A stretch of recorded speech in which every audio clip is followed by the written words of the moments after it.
I'll just try and cover three things basically. One, what is the role of a manager? And I suppose that in many ways kind of defines how you then try to build leadership on and off the field. How did we do it down? Like how do we try and build leadership on the field? And then the third one that we'll cover is why and how to build leadership off the field. So why do you try to build leaders off the field, and what are the benefits of it, and how do you do it? So they're the three key topics. And I suppose the first thing, if you just move on, Barry, is just the first question I suppose to ask yourself is, what type of manager do you want to be? So what do you see yourself as? Do you see yourself as somebody who dictates things, and the most important thing is your reputation? Do you look to micromanage everything and make sure everyone follows your instruction to the T? When you leave that team, is that basically doesn't really matter? It's somebody else's problem there. And do you look to kind of, I only invest in short-term gains, and, what benefits the players when I'm on the field, when I'm here or when I'm in situ? So you're not trying to build any kind of legacy. You're not trying to kind of make any real connection. It's a very transactional relationship, so to speak. So is that a manager you want to be? Well, in my view, what you should be is a facilitator to provide the conditions for players to be the best version of themselves on and off the field. I think if you try and adapt or try and adopt that type of a position, you will get the most out of players. Not only will you get the most out of the players in the short term, they will go on to be, better individuals both on and off the field. And indeed, it also, from a selfish perspective, will enhance your reputation as somebody who can be relied upon to come into a club, come into a county, make a difference, but not be fixated on themselves, be very concerned about the wider picture. And that is a reputation that will stay with you and is worth having. So, be open on your goals and how they align to the players. Be honest. Why did you take the job? What was your interest in taking the job? Why did you take it? Invest in the players on and off the field. Get to know who they are. And what I mean by that is that, get to know what they do outside of hurling or football. What are they in a relationship? Where do they work? Are they traveling for work? Are they doing exams? What type of exams are they doing? How are things at home? Because all of those things have an impact on the lads when they're at the pitch. So knowing them off the pitch allows you to manage them better on the field. I would be willing to adapt, change, and learn from experience. And what I mean by that is, one of the best things that's happened over the past 18, 24 months with COVID has been, I suppose, the explosion of sharing ideas that coaches have started to do. In the past, everyone would have had their own set of games or drills or whatever the case may be, and they'd have almost guarded them like something out of Indiana Jones and the Temple of Doom. But now people are willing to share ideas, willing to use ideas. I use a lot of stuff that kind of, to be fair, that Barry or Colin Crowley or Stevie Putcher and other guys that have picked up, from webinars I've been on, from, interaction with those guys, from interaction with other coaches. And, you might necessarily use the drill or the game exactly as the guys are using it, but you'll adapt it to your own circumstances, or you'll maybe make a slight modification. But actually, never be too proud to learn from others. Never be too proud to say, look, that's a really good idea, I'll use that. Because, that's how you learn. That's how you adapt. That's how you grow as a coach and as a manager. So I think that's probably the first thing I would very much say. Be very clear about what type of a manager stroke coach you want to be. But also, in my view, be very clear that the most important people are the players. So actually, what you should be trying to do as a coach and a manager is facilitate them. Absolutely facilitate them to be the best version of themselves on and off the pitch. Just want to move on there, Barry, please. Okay.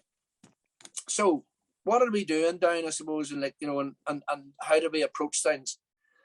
So I think probably to give you a bit of potted history, I suppose, from where I came from, I actually got the down job, I'd say by default, as much as anything else, if I'm being brutally honest. I probably took on the job at a fairly low ebb for down hurling. We'd been stuck in Division 2B for maybe best part of 10 years. weren't getting great numbers to commit to the panel and stuff. And I'd been involved in underage structures, been involved in minor teams, under 17s, Celtic Challenge and things. And I suppose at the time, Sean Ogue, the county secretary, and Sean Rooney, the county manager, or chairman, probably took a punt on me as much as anything else. But it did mean that when I came in to the role, I had very much of a blank canvas to work with. And I probably had a relatively young panel that allowed me to shape into a certain way, and that they were open to new ideas and doing things differently. So that probably played to what we tried to do. So, we involve the players in our team assessment. We've done this every single year. We get them to say, look, what are our strengths? What are our weaknesses? And hence we try and form our team strategy and the way we play around that. We tried to create parameters for the players, and you'll see that as we come on into some of the next slides. I suppose a version of how you play, a parameter of what to do with the ball, but not an absolute. We've all seen teams who've almost been paralysed when the game has started to evolve slightly differently than what they were anticipating. And so we try to create parameters for the lads, not absolutes.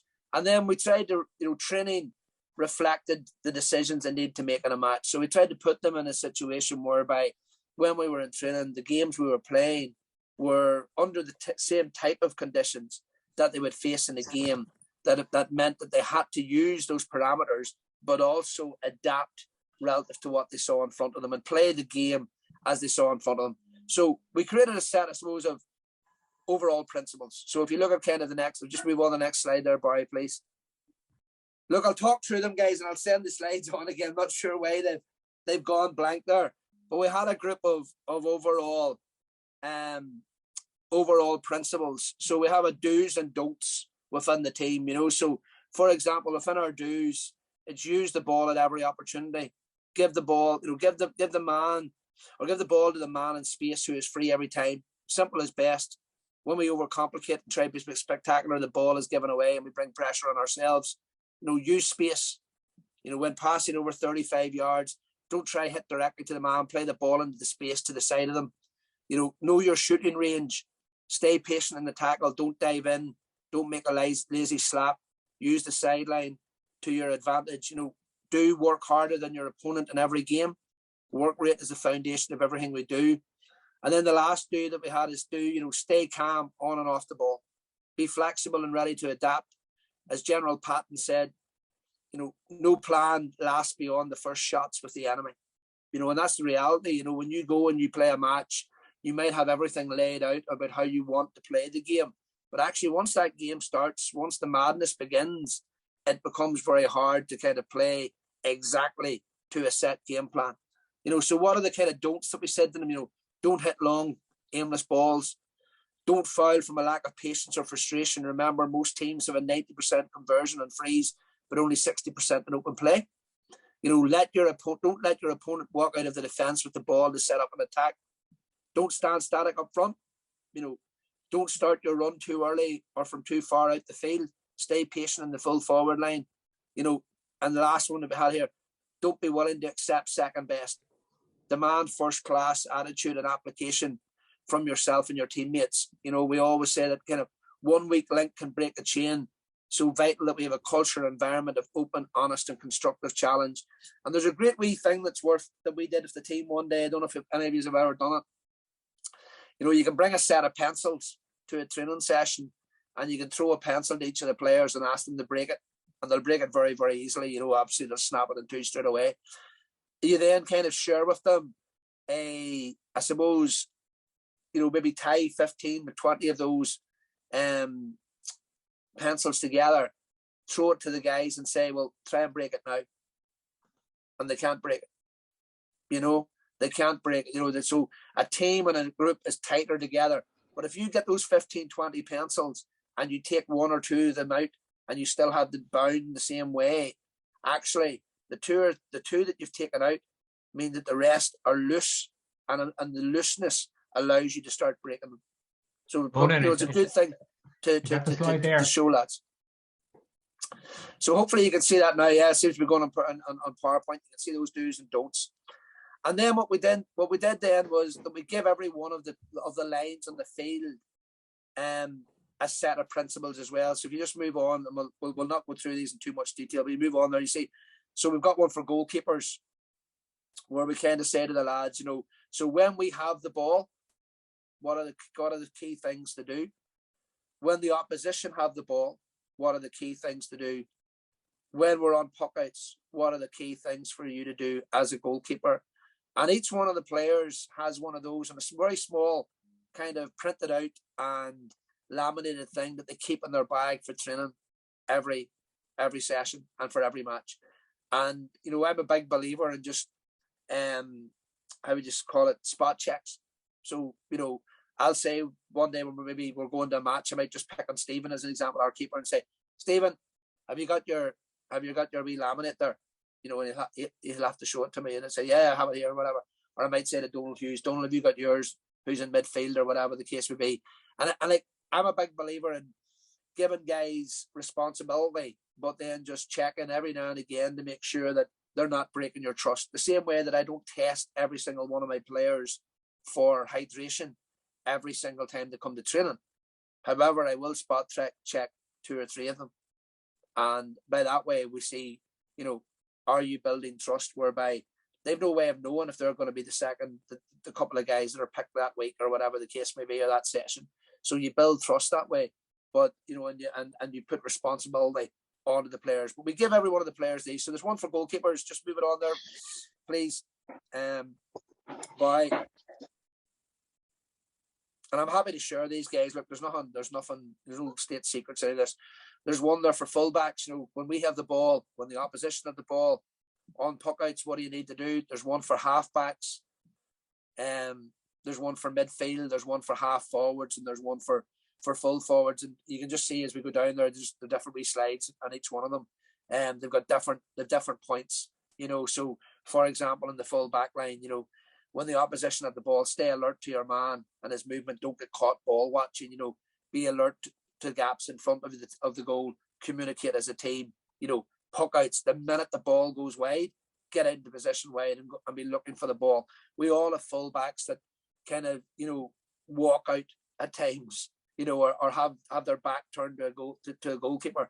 Nothing worse. You know, so you know they're all about kind of all that's doing is reinforcing with the guys what you're probably going through and training with them, etc. But it's good to have. They have it in a wee kind of small laminate. They have it in their bag. Comes to training, comes to matches with them, and you know it's very good for lads that are new to the panel.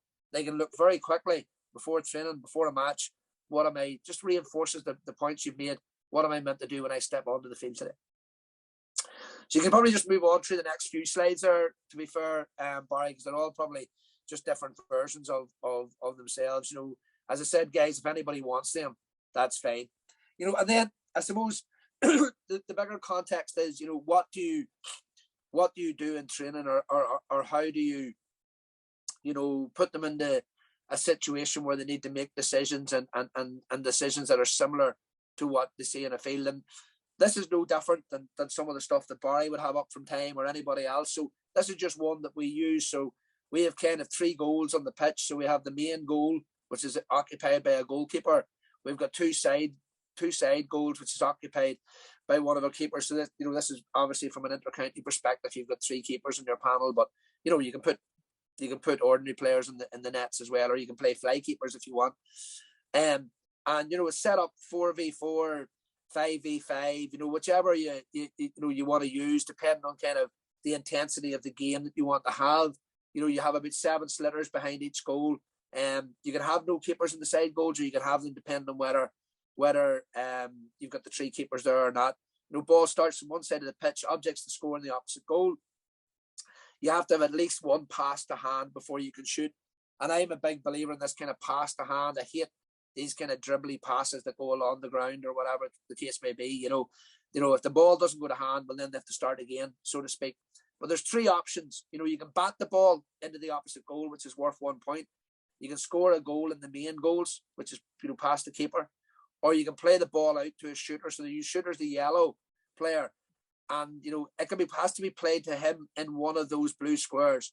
but he can only stay in that blue square for about 3 seconds. So if you think about the ebb and flow of a game, and where, you know, you're trying to get towards the goal, you're being blocked off, you're being stopped from going forward, you play the ball back out to somebody, he slaps it over the bar from 60, 70 yards. And it's one of the things that I've noticed as we've gone from 2B to kind of 2A, from the, you know, Christie Ring into the McDonagh Cup, and then I suppose as a team that has aspirations to push on to the next level, that ability to score from distance is a massive difference when you go up through the tiers. So if you go to kind of the Larry Maher, you move into kind of the Nicky Rackard, you move to the Christie Ring, you move to the McDonagh, you move to the McCarthy Cup, the quality of the strike and the ability to score from distance is definitely a critical kind of, you know, difference between those tiers as they move along. Like if you were to compare how many points are scored from play from 60 yards plus in each of those competitions, you'd probably see, in my view, from what I've seen previously, a 10-15% markup in the scores scored from distance as you go through each individual tier. So, you know, that's a good one for testing guys around making decisions, whether they go for the main goal, whether they play the back out. But it's also a good exercise for taking scores from distance, which is a critical thing that you need to do as you're trying to move up through the tiers. The next one then is that I will look at is very similar. And again, this is, you know, Barry has versions of this. Everybody has versions of this to an extent. But, you know, most teams, or a lot of teams at some stage, will generally play kind of a sweeper of some description, or a man back, or funnel man back. This one makes them kind of work a wee bit harder because it's 7v5. You can actually do this in 4 goals. You can actually have 4 goals down the field, or four quadrants, and you can have 3v2 and 3v2, or 4v2 or 4v3, and you can just rotate them around the 4 goals. You generally would need four keepers to work on that. But this is about trying to work the ball out. Again, working it out to the platform of a purpose. So you're trying to come out into that platform in and around kind of 65 yards plus, trying to work the ball out to the man in yellow, who then knocks the ball over the bar. So again, working on possession, working on the kind of things you want to do with your short puck outs, but also practicing once again that ability to score from distance. You know, of course, if the forwards turn the ball over, then they need to try and create a goal scoring chance. You know, because there's nothing more demoralising for a team than if you can turn it over and put it into the back of the net. You could almost see it there actually yesterday, when Waterford intercepted that puck out from Mark Fanning, and you know, Ozzy went straight to the net and scored the goal, and you could almost see the balloon in inverted commas being deflated in the Wexford team. You know, they were playing well up until that point and changed probably the whole dynamic of the match. Not necessarily the fact that they conceded a goal, but probably more the fact of the nature of the goal that they conceded. So there's a couple of examples there of the type of games that we use and the type of exercises we use in training. Loads more. What I would say is that, you know, any of you that don't have Barry's book of games or drills, I would certainly invest in it. You know, Brendan O'Driscoll has some good ones up as well. Colin Crowley has some good ones. I use loads of them. You know, I'm not proud. You know, I have no difficulty in saying when I see good quality stuff available elsewhere, I'm more than happy to use it and adapt it. And, you know, I certainly, last year in particular, we used a load of stuff that Barry had put up on on various mediums, and the guys all loved it. They got loads out of it. So, you know, what I would say, if you don't have that book, and I'm assuming it's still available, Barry, I would definitely invest in it, because I know we used a lot of it and got great value out of it. Sure. Guys, I'm not sure. You know, I'll just do the next wee slide there, if that's okay, on the 14. Yeah. So before I move on to kind of the next page, just kind of say, like, you know, this is one of the guys in Dutch football, really kind of innovative coach, you know, and he's saying, like, you know, what are we trying to develop? You know, we're trying to develop implicit learning, where a player unconsciously trains themselves. So there are multiple ways to achieve a result on the pitch. But if the player only knows one way, then they're going to be at a disadvantage. And this is the whole point around giving them the parameters, but giving them the freedom to work within those parameters and to adapt to what they see in front of them and adapt to what happens in front of them, and as the game evolves, as opposed to becoming very rigid about things. So, you know, provide players with the structure of the game plan. Of course, that's your job, and the strategy. but the freedom, awareness, and confidence to play what develops in front of them.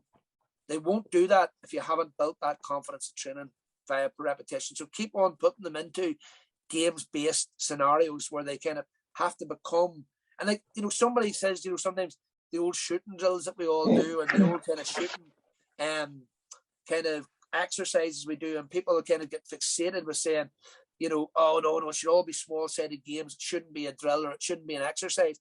But actually, when you think about it, if you haven't got the confidence to knock the ball over the bar from 65, 70 yards, you know, under limited pressure, you're never going to have the confidence to do it when you're under pressure in a match. So, you know, you've got to build that confidence. So, you know, you've got to put them into an example. And I would always finish my sessions with 10 minutes of shooting, you know, and just repetition. The minute you get the ball 65 yards out, you're able to strike it over the bar, strike over the bar, strike over the bar, strike over the bar. Because if you're able to do that with confidence, when it comes to a match, all you're doing is applying your learning, so to speak. You know, you're doing it as a second nature. You're doing it instinctively because you've done it so often on the pitch. It's a wee bit like exams, you know, and I say this to my guys quite a bit about exams as well. The only person that was ever nervous going into exam is somebody who hasn't done the work. Now, we've all been there. We all know the guy that came out of the library in university the day before the exam, and him with the kind of folder with the, you know, all the photocopied work in it, so to speak, and cramming.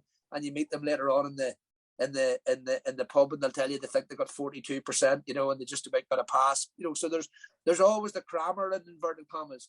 But, you know, when you think about the people who always did well when you were at school, or the guys that did well at university or whatever else, you know, the reality is they were the guys that were prepared. They were the guys that had done the work in advance of the exam. And as a result, the exam actually wasn't the hardest thing they did, because they'd already worked harder in preparation for the exam. So, you know, always remember, and this is just a bit of a philosophy of mine, that you're a facilitator, not a controller. You know, if you control things too tightly, you won't get the best out of players. But if you facilitate them to become the best version of themselves, you certainly will get that. Barry, I'm going to stop there for a minute in case anyone's got any questions on probably that first part before we move on to kind of, I suppose, the leadership off the field with the guys. I'm not sure if anyone wants any questions or anyone's got any comments or anything, but I'll stop for a couple of minutes there. I have a question, Ronan. You spoke early in the presentation about getting to know your players, getting to know them off the pitch, so, you know, on the pitch. Is there anything you did in particular that, how did you get to know your players? Is there any exercises or any? Yeah, so I suppose there's a couple of things we did. I suppose I'm probably a wee bit lucky and down for me, in that I probably knew a lot of the boys, you know, in terms of knew their families and knew their backgrounds and stuff. But I generally sat down with all of them just for a coffee, for about 10, 15 minutes, just met. And the first thing I said to them, like, and I do this in work with my guys as well, I kind of say, like, tell me a bit about you. So I don't want to know about Tim Prenter, the hurler. I don't want to know about Donald Hughes, the hurler. Tell me what's going on in your life at this moment in time. You know, how are you getting on in work? What are you doing in work? Who are you getting on? You know, are you going long term with a girlfriend? Are you married? You know, just trying to find out a wee bit about them, because that lets you and it informs you about that person. You know, because the guy could be coming late to training every week, and you're getting pissed off, and you're going to hate him, and actually you find out, well, you know, he's a primary care at home for somebody, or, you know, the guy's working in Sligo and he's driving the down every Tuesday and Thursday for training. Believe it or not, I have a guy that does that, to his credit. You know, or you've got somebody who, you know, has just broken up with his girlfriend, you know, and you might say to yourself, well, what the hell is that to do with me? I'm a manager, or I'm meant to be managing him. But that has a massive impact on that young fella. Massive impact, because it's playing with his psychological kind of situation. You know, it's on his mind. And, you know, I've certainly found, when we've dealt with our sports psychologist, Des Jennings, who is absolutely first class, you know, Des does very, very little with us in a group sessions, does an awful lot of work with the guys one-to-one.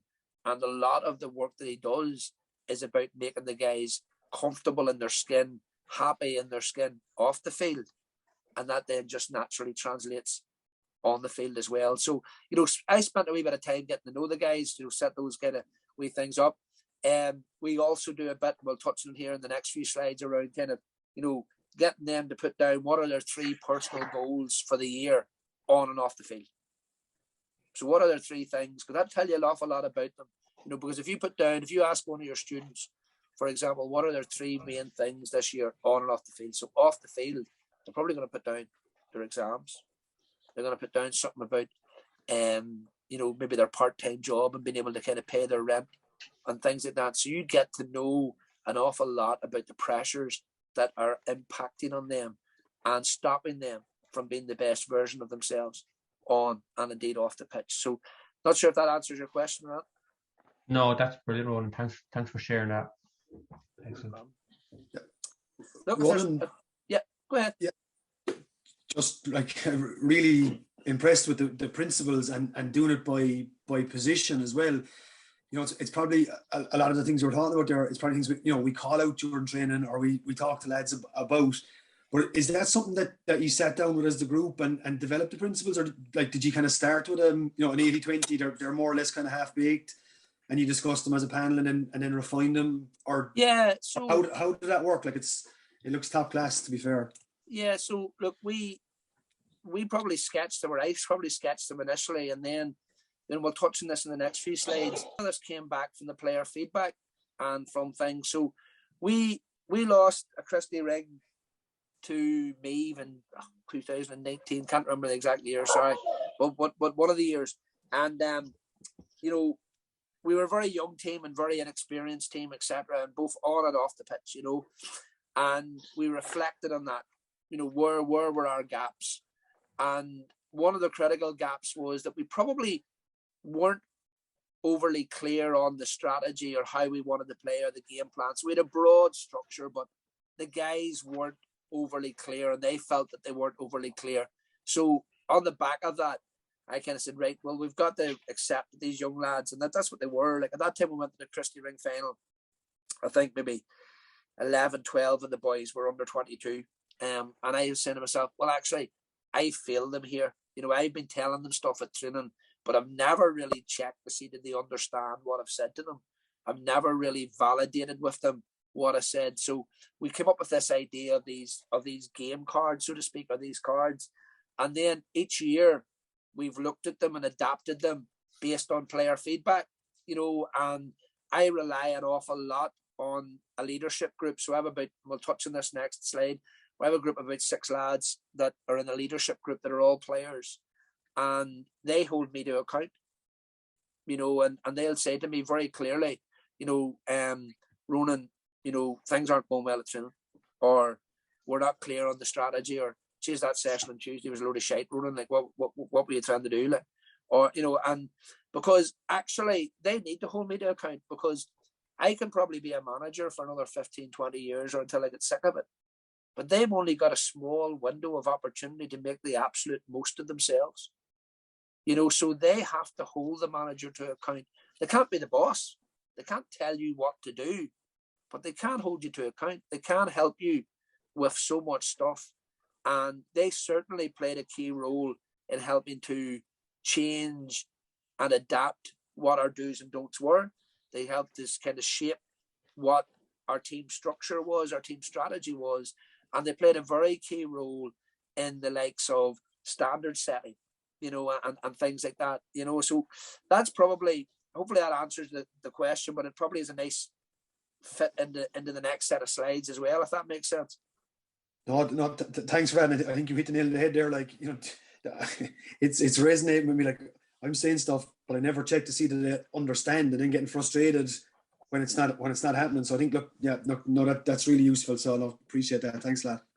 No problem. So if you look then, so talking a wee bit about player leadership, because the coach in us and the controller in us, all of us probably said, Jesus, there's no water breaks this year. There's no mere fairness. What the hell are we going to do? They're going to be out in the pitch for 40 minutes broadly between injury time and the 35 minutes.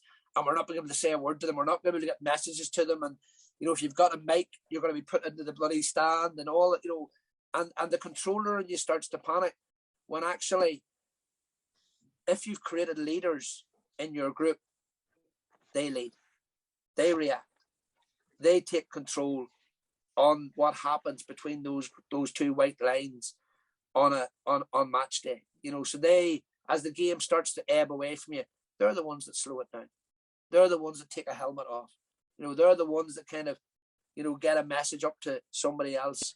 You know, if you've got the leaders, if you've created that. So how do you get, or what do you try and do from a player leadership perspective? So I can only talk about what we did, you know, and so we have a leadership group. So we have about 6 people in our leadership group. So CT, you know, Matt Conlon, Viper, Paul, Ogie, Owen Sands. So they'd be the 6 guys, and then we've Tom Murray, so 7. So Tom's there because Tom's only 21, great young lad, great player. But Tom's there to represent the younger members in the panel, and also to learn the trade of how to become a leader. And then the other 6 guys are there, you know, because they're leaders, not necessarily vocal leaders, but what they do in training, what they do in matches, how they conduct themselves, shows them as a leader to the group. And people, if the guys were turned around, the rest of the panel were asked, who's the leaders here? They would almost all automatically name those 5 or 6 guys. You know, now nobody else bar the 6 guys and Tom know who's in the leadership group. You know, we don't talk about that. We try and keep it quiet around who's in the leadership group. But they set the standards of training.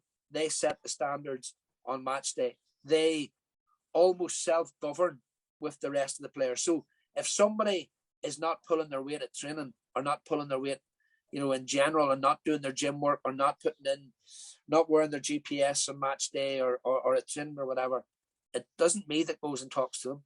It'll be Stephen, it'll be Matt, it'll be CT. They'll hold them account, because actually the people that are having the people that player is having the greatest impact on is his peers. It's not me. Yeah, my reputation may be slightly damaged if Down didn't win the match or whatever the case may be, but I'm not that precious about it. But it is a big issue for the likes of Stephen Keefe, or the likes of Paul Sheehan, or the likes of Owen Sands, because those players are impacting on the rest of their peers' opportunity to be the best version of themselves. So self-governance, peer governance is a massive thing, and that flows from the leadership group. And also, the other good thing that the leadership group does is it holds me to account, because as coaches and as managers, you'll often come away from a session and you'll say, wonder how that went tonight. Yeah, it seemed to go okay, or did that message get across properly? You've got a group of trusted people there that you can go to and say, how do you think that went tonight, Lance? Now, you've got to have people that are willing to stand up to you in that group. You've got to have people that are willing to be honest. And you've got to be willing to take that feedback, because none of us like being told we didn't do something well. You know, so when I look at the player survey as an example of what we do, you know, that can be quite difficult as a coach. And actually, if you just go on down a couple of slides here, Barry, because we'll jump a wee bit here if it's okay. If you just want to go down, not past that one. And yeah, here, just up there, that one there, yeah, with the graphs, sorry. You know, so when we did the player survey with the players the first year, it wasn't an easy thing for me, to be honest, because I was taking a chance that, you know, some of the responses here could be brutal, because we did it anonymously. We got it all done anonymously and all collated anonymously. But it could have come back and says, Ronan, you're shite. You know, or, you know, and I had to be prepared to take that on the chin. So, you know, when you look at those what came back there, you know, so made some progress. Do all players understand the game plan? So that's a wee bit, Donald, to your point around why did we come with the cards and what went into the cards. You know, do all players understand their role in that game plan? You know, you can see there that the guys were saying we made some progress. So that was good, but we knew that we definitely had more to do. You know, have we improved accountability? Yeah, we made some progress. You know, set more complex training problems. Again, probably not as high as we would like to have seen. You know, then you look at the positive responses. You know, You know, right, Evie, Sean. You know, are these bags unpacked? Nope. Right. No, we're going to do it now. So you know, you've got the positive and the negative there, but you've got to be. That only works if you're willing to take the feedback. You know, and the All Blacks have a great saying. You know, don't stab the man in the back, punch him in the stomach.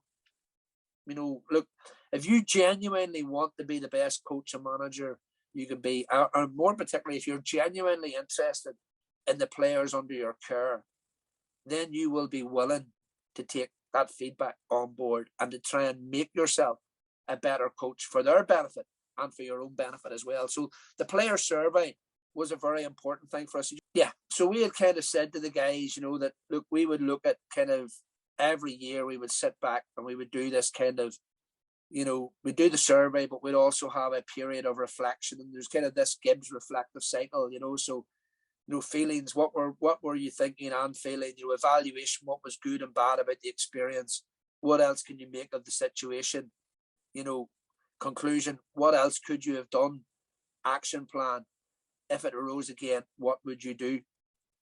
You know, so the left hand side of that is actually the critical part. You know, what did you learn from the year in terms of the individual and collective performance? What could we do differently? What actions? So what are we going to do differently? What are we going to put in place to improve? So let's cut away all the fluff, what are the clear actions that we're going to do? You know, and, you know, there's a great quote there from Tiger Woods, you know, no matter how good you get, you can always get better. And that's the exciting part. You know, so never be satisfied with good enough. Never be satisfied with good. Go for excellent. Never be satisfied with excellent. Go for perfection. You know, you'll never get perfection, but if you aim for it, you'll certainly be at the high level of excellent and above. So, you know, that's part of what we do every year as well, and getting the players to buy into that and doing it in small groups and getting them to break into small groups and talk, because, you know, you'll find that a lot of guys will have great ideas but don't want to talk up in front of people. But if you put them into wee groups of 2s and 3s and 4s, then, you know, they'll generally talk a lot more. You know, and we did a thing there this year. We were down in Tipperary on a training weekend. Just one of those fateful things. We ended up staying on the Horse and Jockey, which, believe it or not, is where we're staying on Friday night before the league final. It's funny how things work. But we did a thing where we kind of tested the guys and we said, right, so we know who we're playing this year in terms of the National League. If you were sitting in this dressing room and you were Westmeath or you were Kerry or you were Kildare, what would you do to stop down? So the boys had to think not on how they were going to excel in inverted commas, but actually if they were the opposition, what would the opposition see as our weaknesses? What would the opposition see as the things that they could get at us on? And then that allowed us to say, well, actually, based on that, these are the things we need to do differently. Or based on that, these are what we're going to need to do in training over the next number of weeks to be prepared for A, B, and C, which adapted from that. You know, so it was probably a wee bit of a reversal. Instead of saying, what are we good at? Actually, as a team, what are the things you think are our weaknesses, or indeed that other teams would try to target us on? So it's all about kind of getting the players to come up with those thoughts and those ideas. Just move it back up there to this slide 15, please, Barry. Sorry for the jumping around. You know, and then, you know, there's probably 2 other critical things. One is standard setting, and we'll just touch on that in a couple of minutes. But the one before that, just trust and ownership. And I'm a massive believer in trust. You know, but it is something that, you know, it takes a long while to build trust, but you can destroy it in 5 seconds. So you can spend 2 years building trust and then make one wrong decision or say something wrong, and you destroy trust. You know, you destroy that trust. I would be, at a personal level, I'd be a relatively trusting person, but I would be very much that, you know, I will trust you until you leave me down once, but when you leave me down, you will have a hell of a job to get my trust back again. You know, and the guys know that. You know, the same way that I don't do collective gym sessions. My team train in small pods together. They self-regulate. Oh yeah, they do their GPS, they do all of that kind of stuff. But I don't take them an hour and a half out of their houses to come and do a session that only takes 45 minutes. But I trust them to do that. But if I find out that they're not doing it, well, then there's an implication for that. But that trust has worked well for me. You know, when I talked to the guys, we talked about trust. We said, do we want to do collective gym sessions, or do we want to trust each other here? Because actually, if you're skipping your gym session, if you're not doing what you say that you should be doing, or you're not adhering to what the strength and conditioning coach is asking you to do, you're not letting Ronan Sheehan down. Because Ronan Sheehan will walk away from this and, you know, do something else or whatever. You know, my playing days are long gone. What you are letting down, you're letting yourself down. But more importantly, you're leaving your teammates down. And the type of player that would do that is probably somebody you don't want in your dressing room anyway. You know, so you learn a lot about people when you give them trust and you put the ownership in their hands. You know, you learn and they learn. And I think that's a critical thing. They learn about the importance of trust in life in general. And there's a life lesson there for them as well. So once again, you're building them as people on and more importantly off the pitch as well. And then, you know, the other bit that we use the kind of leadership group for is standard setting. So you want to just go to either slide 18 or 19 there, Barry, if that's okay. Doesn't matter which. And look, guys, you can kind of pick any one of these. So these are probably a wee bit old because they're based on what we used in when we were moving up into Division 2A. So we have a set of match day standards. And for any of you that have ever seen me do a media interview or anything, I talk an awful lot about our standards. People ask me, well, how do you think they're going to do this weekend, or how, you know, and I'll generally say, look, we have our own set of standards that we hold ourselves to, and we work towards those. And if we kind of, you know, if we deliver on those standards, we'll not be far away. So these are based on things that we think are important in our game. So the puck out retention, chance creation, shot conversion, scoreable frees conceded, scores conceded, passing accuracy. Scoreable frees conceded is a massive thing in the lower levels in particular. Like, so it was something that I really focused on when I took over the team in the Christie Ring, because we were bloody fouling all the time, you know. And you know, when you're in the Nicky Rackard or you're in the Christie Ring in particular, everybody's got a good free taker, you know. So when you're giving away silly frees, you're killing yourself instead of putting them under pressure to shoot. And see if they knock it over the bar, fair play to them. But the reality is this: even if they're knocking 7 out of 10 of those over the bar, it's lower than the 9 out of 10 that their free taker will be knocking over the bar. You know, get that into no. See, unless a goal is on, you know, there's no need for lazy fouls. You know, really clamp down as a manager and a player. You know, particularly if you're dealing with junior, intermediate teams and stuff like that. You know, we should be saying to the guys, why are we giving? Because everybody's got a good free taker. Like, I'm flipping coming 50 this year, and I still probably wouldn't miss a free inside 60 yards.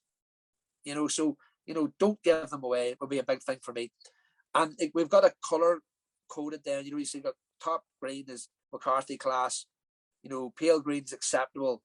Orange is unacceptable. And then red, if we're down in the red, we kind of generally, you know, you can see the expletive there. But, you know, it's WTF.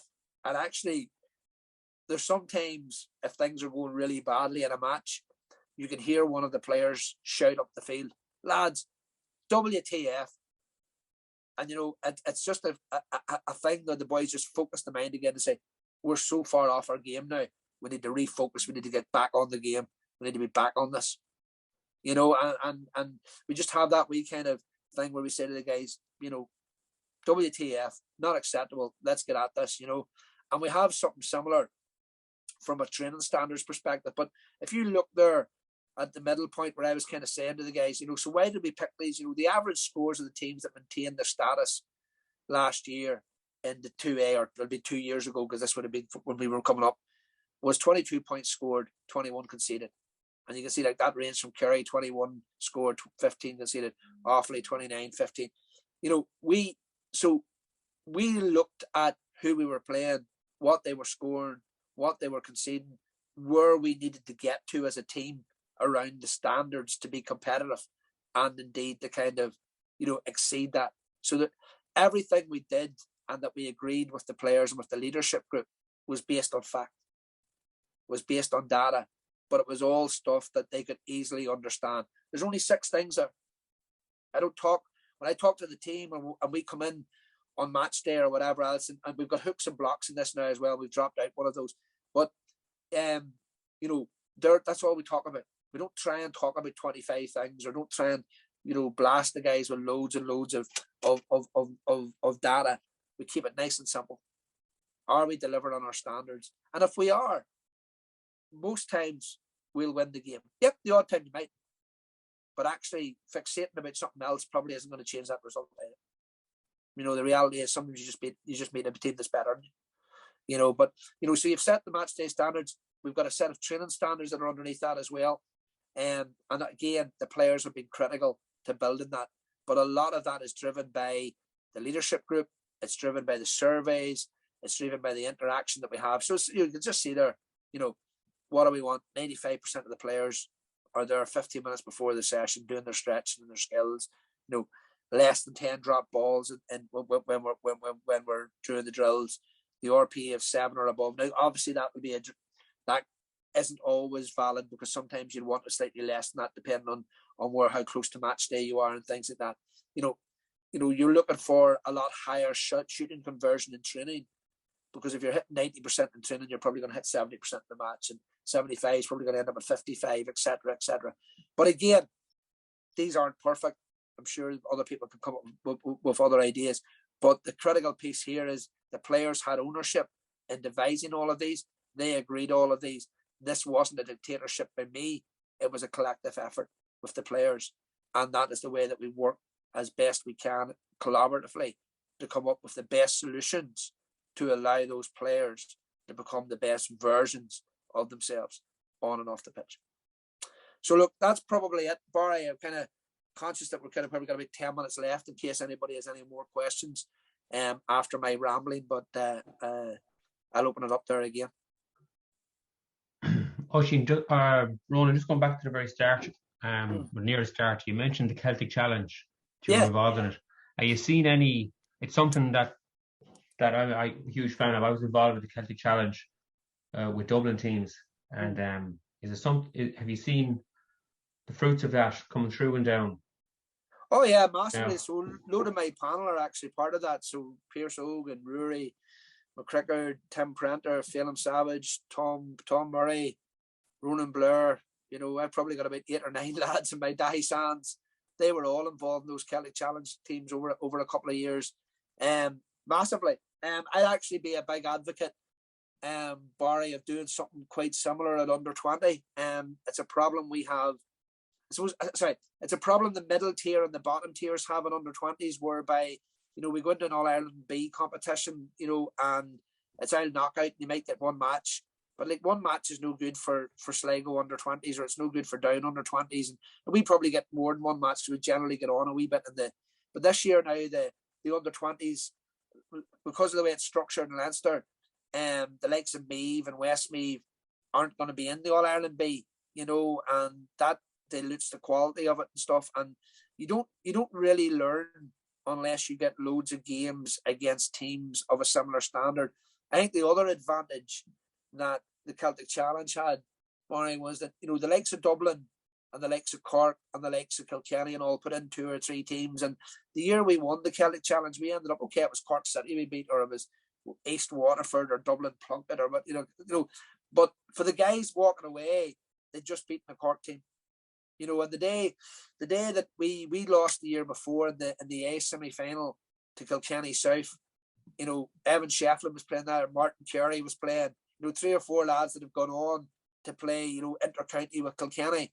And we lost that game by a couple of points, but the guys took great kind of, I suppose, confidence from seeing that they could compete with a Kilkenny team. Yeah, it mightn't have been Kilkenny minors, but it was still a Kilkenny team. So yeah, I think the Celtic Challenge is a super competition, and would be very much an advocate of using it at under 20 as well. Great stuff. Any more questions, lads? Just unmute yourself there. Ronan, how's it going? How's it going? James 9 here in Cork, Ronan. Hiya, how's it going, boy? Good. Just to wish you the best of luck at the weekend. Good man. Great presentation. Fantastic. You can see why they're doing so well up there. So, lots of things to take away. So the very best of luck to you, boy. Cheers, Fire. Thanks a million, bye. Take care. Yes, Ronan, how's things? Hiya, how's it going? Not too bad. Ryan here up in Donegal. Just wanted to chat, Ron, about the match day standards there. And you mentioned was set by players, mainly, wasn't it? Yeah. What kind of approach did you take to that, or to kind of setting them? Yeah, so when we talk, well, I suppose we had kind of talked about. I suppose the players probably had a bigger part in the training standards than the match day standards. Because the match day standards, I suppose I had put the broad structure on that, and then kind of said, look, what are the 5 or 6 things that we'd like to focus on. So I had kind of given them the data. So I had come with them, well, this is what the winning scores are generally. This is what the number of kind of frees conceded, average frees conceded are. So I had provided them with the data, and then they kind of said, well, actually, when you look at that, we should be better on. We need to stop fouling as much. We need to concede less. We need to have the X number of. So I set broad parameters, but they then focused in on 5 or 6. But in terms of the training day standards, they very much drove those because they wanted a set of standards at training that would hold people to account. But I think the match day stuff, as I said, we kind of set a broad parameter. They focused in on it, but it was very much based around on, we were going up in the 2A. What were the standards that were in 2A already around scores, frees, etc.? What would we need to do to compete? And then the players then took it from there, so to speak. Yeah, excellent. Thank you, Ronan. Good man. Cheers. And look, lads, there's no problem if somebody wants to. I know we're all in the WhatsApp group, but if somebody wants to private message me about something or ask a question, there's no problem there at all. As I said, there's no state secrets in a lot of this, But what I would say is that, and I'm not just saying this because Kieran asked me to do this tonight, but I found loads of benefit from my membership of this over the last kind of 18 months or whatever. In fact, the first interaction I had with Kieran was actually a row on Twitter about the GPA, believe it or not. But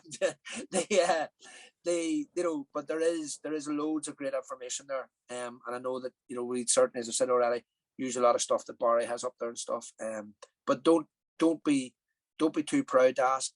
That's another thing that I found, that people are very forthcoming with information and willing to help. So don't be a stranger and ask if you have any questions. Doesn't necessarily need to be now, but in the future or whatever, no problem at all. Okay, folks, so we'll leave it at that. Ronan, thanks a million for coming on. We really appreciate it. The very best of luck on Saturday. Thanks. We'll all be rooting for you. Thanks, man. And thanks everybody for coming on. Appreciate it. Thanks, good crowd on tonight. All right. Thanks, Ronan. Don't forget to ask any questions. Thanks, Ronan. All right, cheers. Good night, bye. everybody.